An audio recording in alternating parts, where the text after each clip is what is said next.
In today's video, I'm going to do my best to show you the evolution of the one bathroom in my one bedroom apartment in New York City. The bathroom measures about 10 feet by 4 feet and has undergone 3 to 4 notable transformations since I moved in. These photos represent the first version of my bathroom that consisted of selecting towels in a trash can, throwing down bath mats, hanging shower curtains, and installing additional hooks, basically making it a functional bathroom, as evidenced in these photos. The first makeover of my bathroom consisted of upgrading the thing that bothered me the most, the floor.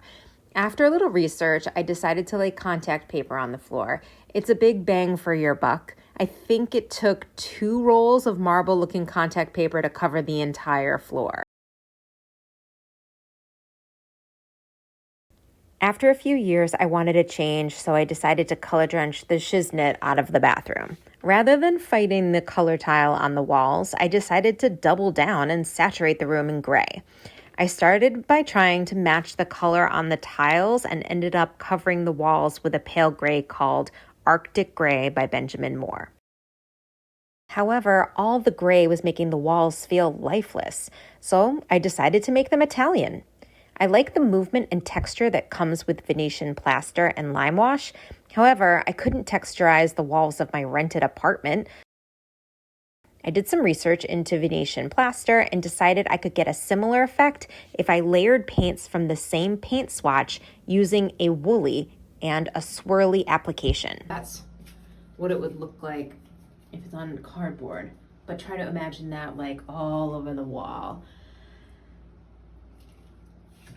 So that's like the lime wash look. So it's like they're mushed together more.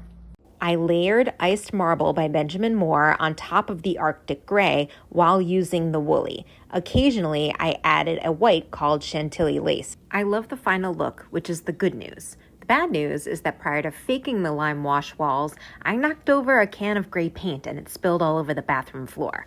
Rather than mop up the paint, I decided to embrace the accident and paint the floor.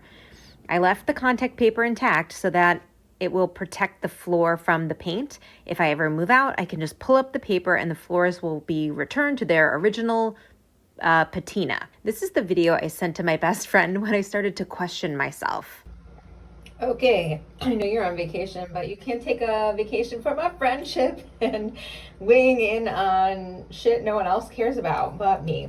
All right, I did the floor. You see this? I did like, I didn't do the lime wash thing that I said I was gonna do. I instead sponged it because I'm an idiot and used the woolly in the wrong way. So it's like this weird kind of like speckly thing. That's the wall color is the light one, and then the dark one is like the level below it. Okay, so next phase of the DIY.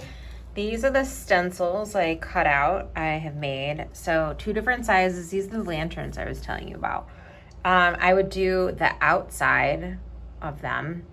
And if I line it up correctly, it should not look ridiculous, but can you imagine what this would look like all the way through? And which one?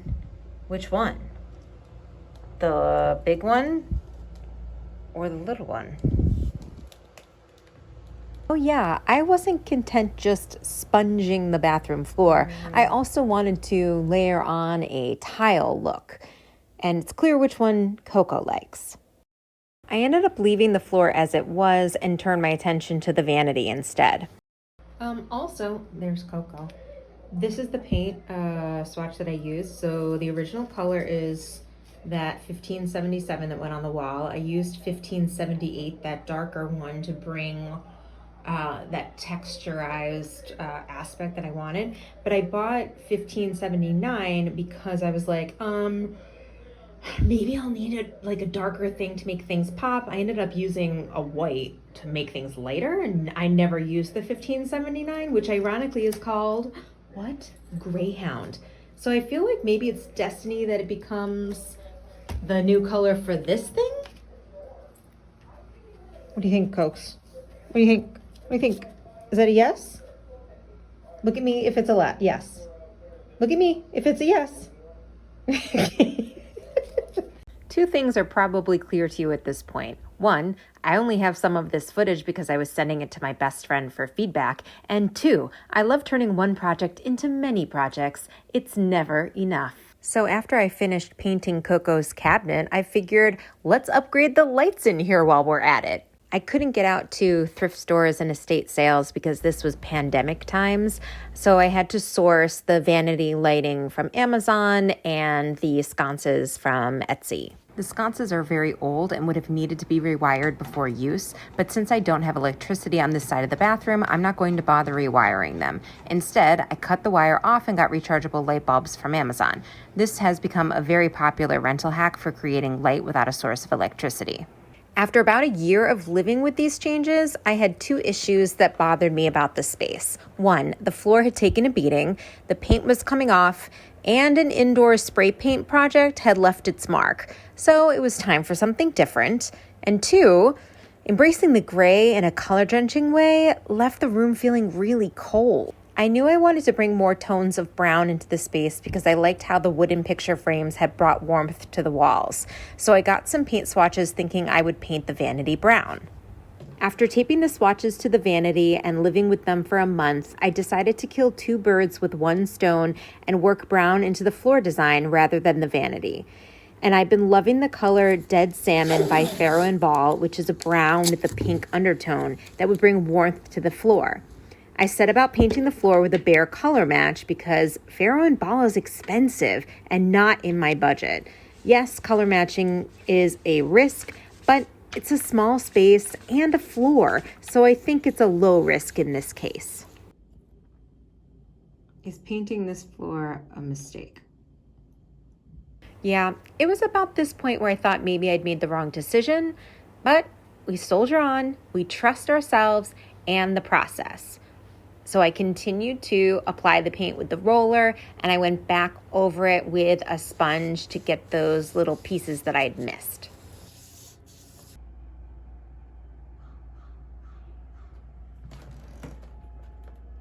Remember how I thought I was going to stencil the floor but ended up leaving the floor as is? Yeah, I still want to stencil a tile design on the floor, but I changed my mind about the shape.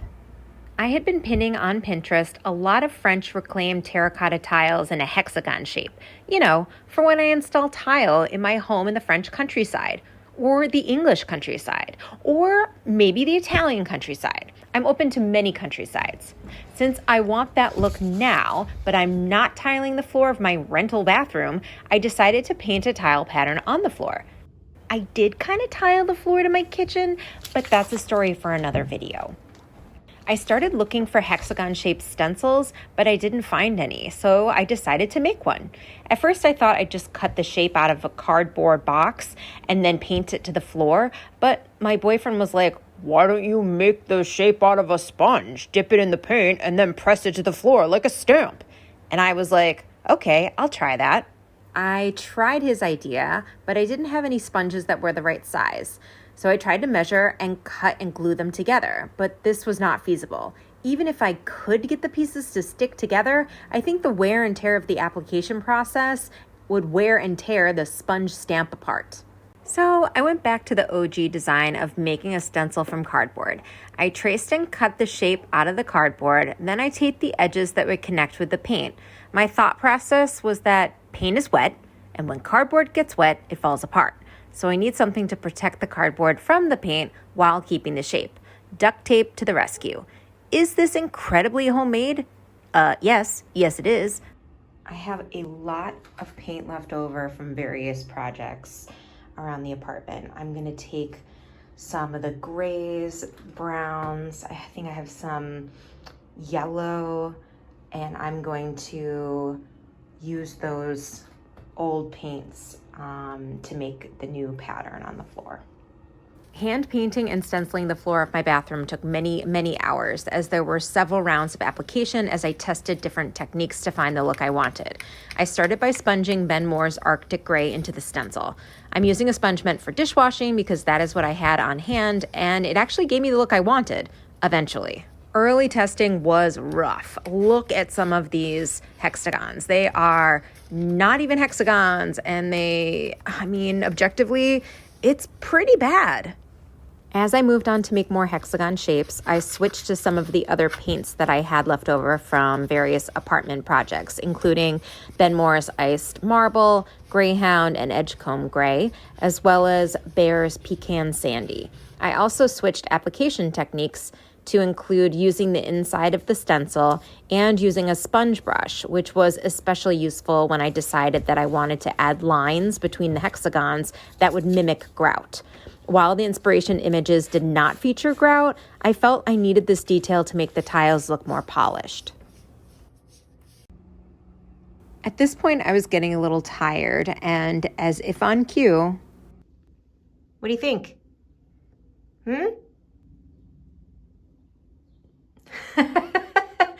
Is it good? Do you like it? Oh, I guess not. After what feels like 525,600 minutes, I am pretty close to being done. I just want to do some touch-ups. I missed a little bit of paint there.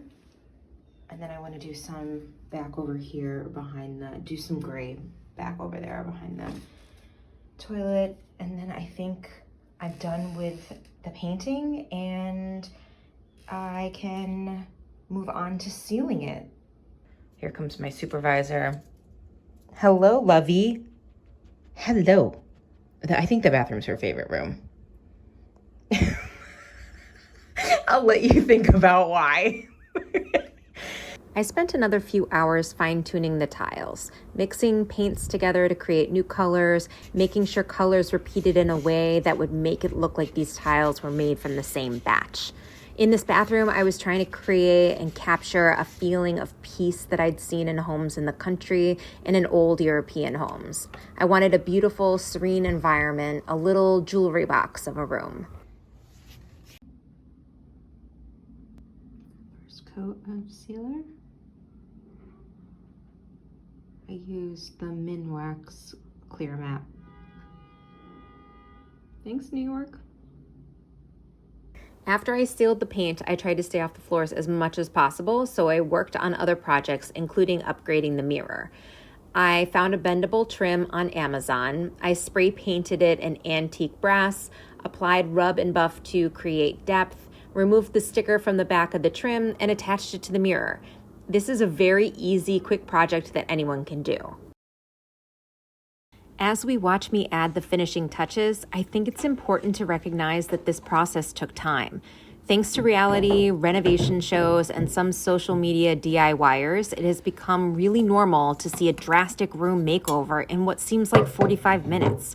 I think it's important to talk about how, for many of us, that process is not realistic because we have full-time jobs. We have children, with fur and without fur. We have family and friendship responsibilities, not to mention the budgetary limitations that would prevent us from ripping apart our homes to create the sanctuary of our dreams. It has taken me years of thinking, researching, saving, and working to get my bathroom into its current state. Let's normalize the idea that home takes time. Now that I'm off my soapbox, let's look back at the OG bathroom before the reveal of the newest one.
of this video, thank you so much for watching.